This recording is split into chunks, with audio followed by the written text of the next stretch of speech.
اور اس نے کہا کہ میں اپنے زائد ضرورت یعنی ان نیچرل بال اتارنا چاہتی ہوں، تو آپ نے کہا اذیت کو جس حد تک ممکن ہو دور کر دو. اچھا، اب یہ جو جملہ ہے نا بڑا زو مانی ہے. بعض لوگوں نے اس کو ایک طرح سے سمجھا، بعض نے دوسری طرح. ایک نے سمجھا کہ جب یہ ویکسنگ ہوتی ہے تو اذیت ہوتی ہے، تو انہوں نے کہا کہ اپنے آپ کو اذیت سے بچاؤ. دوسروں نے اس کا معنی یہ لیا کہ جب بال ہوتے ہیں تو وہ بہت اذیت والی چیز لگتی ہے کہ عورت مرد لگ رہی ہے تو اس کو اتار لو. اسی سے اختلاف ہوتا ہے احکام میں.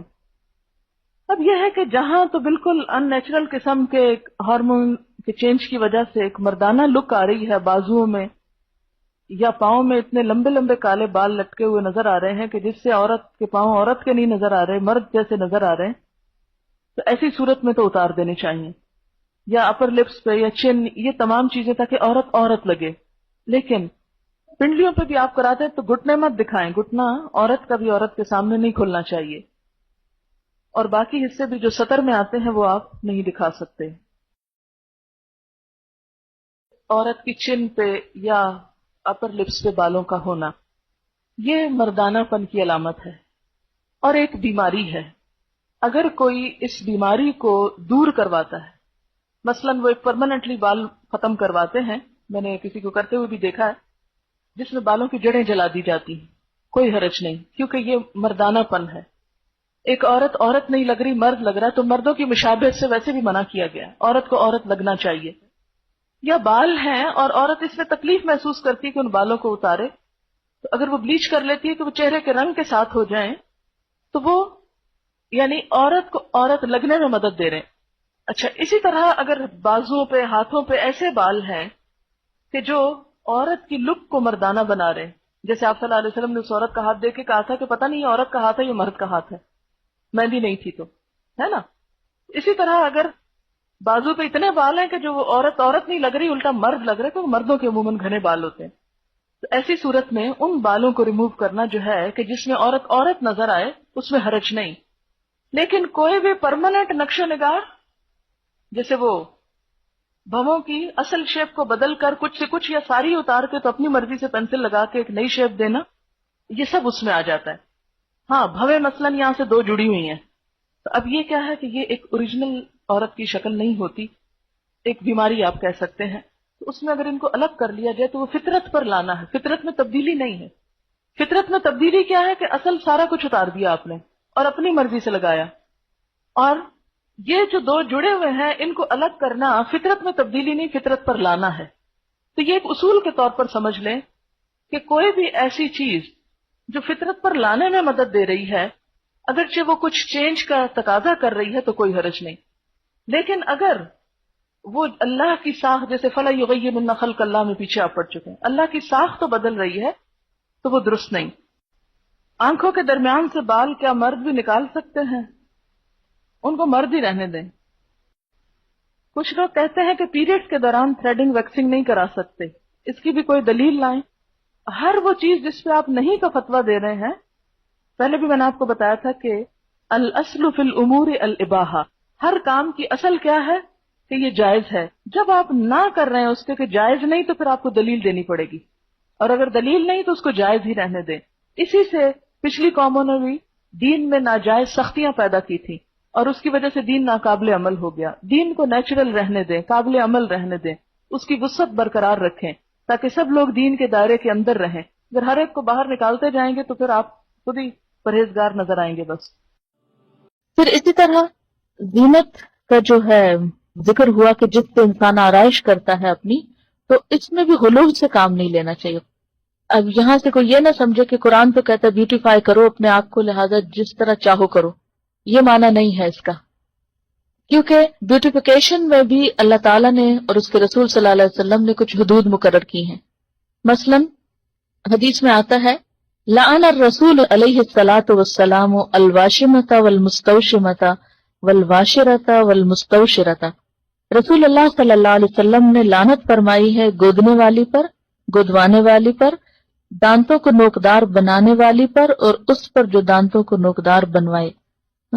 یعنی ایسا طریقہ اختیار کرنا کہ جو پرماننٹ میک اپ کی قسمیں ہوتی ہیں، کہ مثلا یعنی ٹیٹوز جس کو کہتے ہیں، تو ٹیٹوز صرف بلو کلر کے نہیں یا بلیک نہیں ہوتے بلکہ اب میک اپ کی غرض سے بھی استعمال ہو رہے ہیں، اس سے بھی منع کیا گیا ہے، یعنی گودنا جو ہے وہ اس میں شامل ہوتا ہے۔ اور اسی طرح جو دوسری چیز ہے دانتوں کو نوکدار بنوانا، یہ اس دور میں لوگ کیا کرتے تھے، گھسا گھسا کے دانتوں کی شیپ فرق کر لیتے تھے۔ بریسز لگانا نہیں مراد ہو تو اس میں تو ٹریٹمنٹ بھی ہوتی ہے نا، لیکن ایسی بیوٹیفیکیشن کہ جس سے خلق میں تبدیلی ہو جائے۔ اس میں آپ دیکھیے حدیث میں واضح الفاظ میں آتا ہے، بخاری اور مسلم کی حدیث ہے، آپ صلی اللہ علیہ وسلم نے خوبصورتی کے لیے دانتوں میں درزیں بنانے والی اپنی دانتوں کو اندر سے گھسا کے بیچ میں فاصلہ زیادہ کرنا، اس پہ لعنت کی ہے، جو در حقیقت اللہ کی بنائی ہوئی ساخت میں رد و بدل کرتی ہیں۔ یعنی کوئی بھی ایسا میک اپ کہ جس سے پرماننٹ چینج جسم کے اندر ہو خوبصورتی کی خاطر، وہ منع کیا گیا ہے۔ اس میں آتا ہے لعن اللہ المتفلجات للحسن، کہ حسن کی خاطر دانتوں کے اندر تبدیلی پیدا کرنا۔ اسی طرح لعن رسول اللہ صلی اللہ علیہ وسلم النامصۃ والمتنمصۃ، آپ صلی اللہ علیہ وسلم نے بال نوچنے والی پر اور اس پر جو کسی سے خدمت لے اس پر بھی لعنت کی ہے۔ اور اس میں بھی ایک تو وہ بال ہیں جو بیماری کے طور پر ہیں، جیسے چن پر یا لپس وغیرہ پر، تو وہ نہیں، ایک وہ ہے کہ جو آنکھوں کی جو بھویں وغیرہ ہیں ان کو تراشنے کے لیے بنائے جاتے ہیں، وہ شامل ہیں۔ یعنی ویکسنگ نہیں آتی کیونکہ وہ اذیت کا سبب ہے نا، جو بال اعضاء میں آتے ہیں کہ عورت کو مرد بنا دے، یعنی کہ بازوؤں پر یا چہرے پر ایسے بال کہ جو عورت کو عورت نہیں بلکہ مردوں سے مشابہ کر دیں، ان کو اتارنے کی اجازت ہے، اس سے منع نہیں کیا گیا۔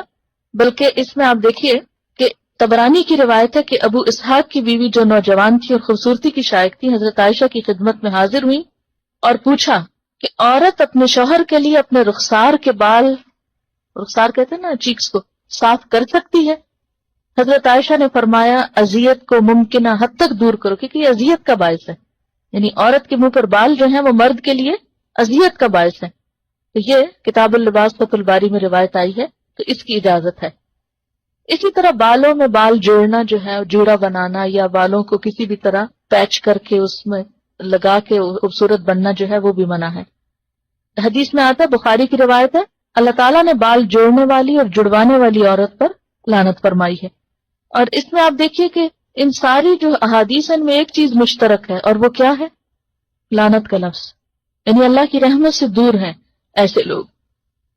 ایک اور حدیث میں آتا ہے کہ بنی اسرائیل اس وقت ہلاک ہوئے جب ان کی عورتوں نے ایسے کام کیے، یعنی بنی اسرائیل کی ہلاکت کے پیچھے بھی ان کی عورتوں کی حد سے زیادہ زینت میں دلچسپی تھی۔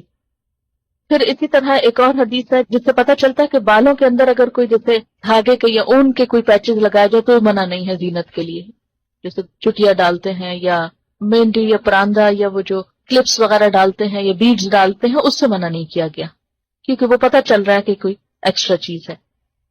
اور پھر اسی طرح یہ ہے کہ خضاب لگانا جو ہے، یعنی بالوں کو رنگ لگانا، اس میں سیاہ رنگ سے منع کیا گیا ہے، لیکن جو نیچرل کلر ہیں جیسے مہندی ہے یا کوئی بھی نیچرل کلر ہے اس کی اجازت ہے۔ یعنی بالکل ٹوٹلی کالا کرنا جو ہے وہ منع ہے، مگر کالے کے علاوہ اور رنگ جو ہے ان کی رخصت ملتی ہے۔ اس میں ہم دیکھتے ہیں کہ واضح طور پر حکم ہے۔ ابو ہریرہ کی روایت ہے کہ نبی صلی اللہ علیہ وسلم نے فرمایا، یہود و نصارہ خضاب نہیں لگاتے، تم ان کے خلاف طرز عمل اختیار کرو، یعنی بال سفید رکھنا پسندیدہ نہیں، ان کو رنگنا زیادہ پسندیدہ ہے۔ ٹھیک ہے، یعنی بعض لوگوں کا خیال یہ ہے کہ کلر کرنا جو ہے یا خضاب لگانا جو ہے وہ شاید تقوی کے خلاف ہے، تو اس کے برعکس آپ نے کیا فرمایا کہ یہود و نصارہ اس کو نہیں پسند کرتے، کیونکہ ان کے ہاں بزرگی کی علامت کیا ہے کہ اپنے بال وائٹ کر لو، لیکن آپ نے کیا فرمایا کہ نہیں، تم رنگو۔ اور اس میں ہم دیکھتے ہیں کہ حضرت ابوبکر اور حضرت عمر خضاب لگاتے تھے، لیکن بعض صحابہ کو پسند نہیں تھا، جیسے طبعی طور پر جیسے حضرت علی ہیں، ابی بن کعب، حضرت انس، ان کو پسند نہیں تھا، تو یہ نہیں کہا گیا کہ تم ضرور لگاؤ، یعنی تاکید بھی نہیں کی کہ کیوں، اگر کوئی اس لیے نہیں کر رہا، یعنی کسی اور قوم کی مشابہت میں نہیں کر رہا، اپنی ذاتی دلچسپی کی بنا پر اس کو نہیں شوق لگانے کا، تو اس کے لیے رعایت ہے، ایسا بھی نہیں کہ وہ ضرور ہی لگائے، لیکن لگانا جو ہے اس میں ممانعت نہیں۔ ہاں، اب کیا لگایا جائے اور کیا نہ لگایا جائے اس کے اوپر توجہ کرنے کی ضرورت ہے، اور اس میں خاص طور پر جو صحیح مسلم میں روایت آتی ہے کہ بالوں کا رنگ بدل دو لیکن سیاہ خضاب سے پرہیز کرو، بالکل بلیک نہیں لگاؤ۔ امام زہری فرماتے ہیں جب تک ہمارا چہرہ تر و تازہ تھا ہم سیاہ خضاب استعمال کرتے، لیکن جب سے چہرے اور دانتوں میں تغیر آ گیا ہم نے اس کا استعمال چھوڑ دیا۔ بالکل بلیک سے کیوں منع کیا گیا؟ کیونکہ یہ بھی ایک طرح سے دھوکہ دینے والی بات ہو جاتی ہے۔ آپ نے فرمایا بہترین چیز جس سے تم سفید بالوں کا رنگ بدل سکتے ہو وہ حنا اور کتم ہے۔ کتم جو ہے یہ یمن کی ایک بوٹی ہوتی ہے جس کا ریڈش بلیک کلر ہوتا ہے، سیاہ مائل بسرخ ہوتا ہے، اور حنا کا رنگ تو سب کو معلوم ہے۔ اور حضرت عمر خالص حنا لگاتے تھے، حضرت ابوبکر حنا اور کتم ملا کے لگاتے تھے۔